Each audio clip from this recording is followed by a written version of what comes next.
Hi everyone and welcome to this YouTube channel. Today I would like to show you how to value real estate asset, like in this case an office, but this methodology is applicable to every real estate asset capable of generating an income. And so the method we're going to see today is the net operating income model. This is what the final model looks like. And I've also added a sort of sensitivity, a scenario analysis. And so I just want to spend a couple of words about what this methodology states. So basically, the net operating income method is a valuation method used for valuing generally real estate assets, as I told you before, like apartments, offices, malls, and so on. I mean, any real estate property capable of generating an income. So the net operating asset it is basically the income net the income that the property is capable of um, generating and is mainly related to kind of rental income, net of all the OPEX, which are the operating expenses, without considering interest, DNA, taxes. So this is what the final model looks like, and we're going to build it from scratch. And I'll show you how to find the cap rate, which is probably the key variable of this method. And it is also quite, difficult to determine. So, okay, let's now build this model from scratch.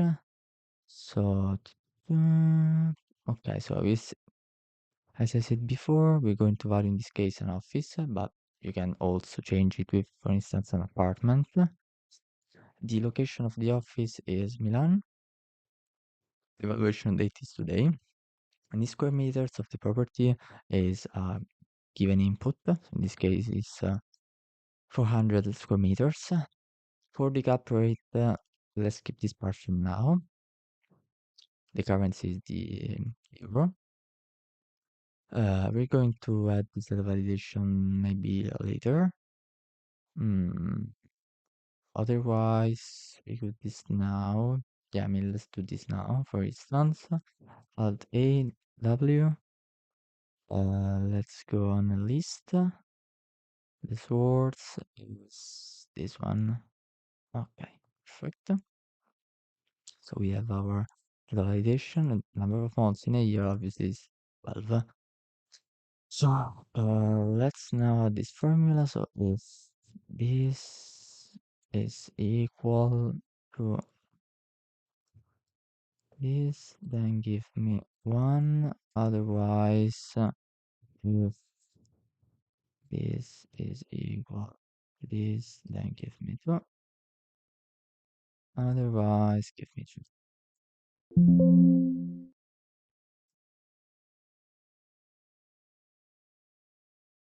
If this, give me 1. If this,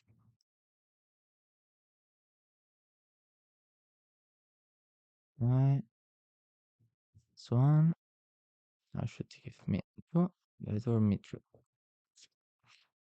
Okay. Oops, let's now make this as visible. Perfect. So in terms of the key inputs, I want to link these columns to this. So the basic scenario has all of these assumptions for the income and the operating expenses. These are obviously given by the society or the client you're working for. Otherwise, you can find them in many of them Some of them, for instance, in terms of different price per square meters on some market report about the average rent price per square uh, in the same area where this office that we're valuing is located. So the best scenario is probably this times 1 plus this one. Okay. And mm, mm, mm, mm, I should block this column. Okay, how it works. Oops. Alt ESF. Perfect. Okay. And now I want to link this column that it is the area that will, um, model our model plus choose, let's say that if this one, then give me this. Otherwise, let me block this cell. Okay, so in case of base scenario, the rent price per square meter is 200, otherwise 230, otherwise is 180. Let's now track this formula down. Okay, so 0.09%, 125 utility expenses, management fee, labor cost, insurance, maintenance cost, cleaning services. Obviously, this is a model I'm making just to, show you um, how the model works, and you can obviously change anything that you want according to your needs. So, for instance, if you want to control S, if you want to, I don't know, add more expenses, you can do that easily by adding some rows. Or if you want to add more scenario, you can do that. If you want to make, if you want to add more sources of income, you can easily do that. Okay, so the rent price per share is this one. The number of months is this one. The square meter of the property is this, and the occupancy rate. Okay, so our rental income should be obviously equal to the rent price per square meter per month times the number of months that we have in year times obviously the square meter because this is for single square meter times the occupancy rate. Okay, let's obviously now easily link all these operating expenses. Obviously, if you want to make more complex the operating expenses section, you can easily do that. For instance, in terms of the security stuff, you can compute this cost in a more punctual way. For instance, identifying the number of security staff needed for protecting the office multiplied by the annual cost of each security staff member. So the net operating income is just equal to this plus sum of all of this. Okay.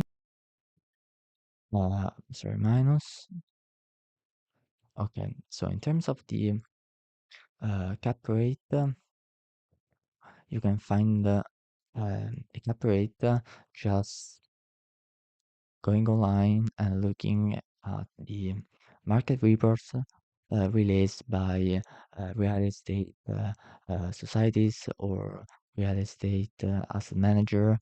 For instance, in Italy, we have these two report that are quite reliable. This one is related by Cushman& Wakefield, which is an international real estate society, real estate management society, and it is extremely well renowned, especially here in Italy. And obviously here you can find the yield, this yield movement. So we have here, oops, yield. In this case, it is for offices. We have the yield, average yield for retail, logistics, and here we have the detail for the prime yield divided by countries.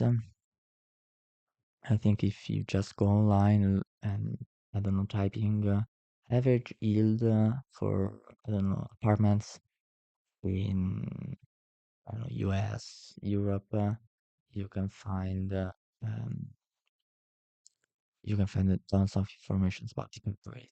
And this is the same year, but in this case, this report was released by BNP Paribas, which is one of the leading bank here in Italy, but also in the world. I think that it is located in Paris, France. And this report was obviously prepared um, by the real estate division of BNP Paribas. And here we have the prime yield of offices here in Milan. So I have reported here the yield from the two macro reports. I would have made an average if the two were different. This is not the case. So let's link this to our assumption tab, and let's now link this to, okay. And now the value of this office, the fair value of this real estate asset is just the division of like perpetuity of these two variable, and the value of our real estate asset is 7.6 million. Obviously, this is a normalized and a steady state net operating income, so you can make any adjustment that you want, but this is just how the model works and all the rationale beneath it. So if you have any questions, obviously feel free to leave a comment below.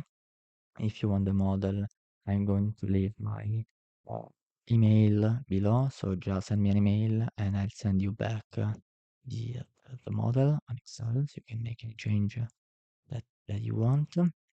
And I hope you enjoyed the video. This is the YouTube channel. If you want to subscribe and look at all of this video, I bring here up videos related to private equity, investment banking, M&A. You can see here we have a Tesla company profile. We have the NVIDIA comparable company valuation. We have a extremely detailed DCF model of Apple. We have an LBO. I'm going to bring here, for instance, I've prepared a blind teaser, and I mean much more videos and topics I want to bring to the channel. So I hope you enjoyed the video and see you.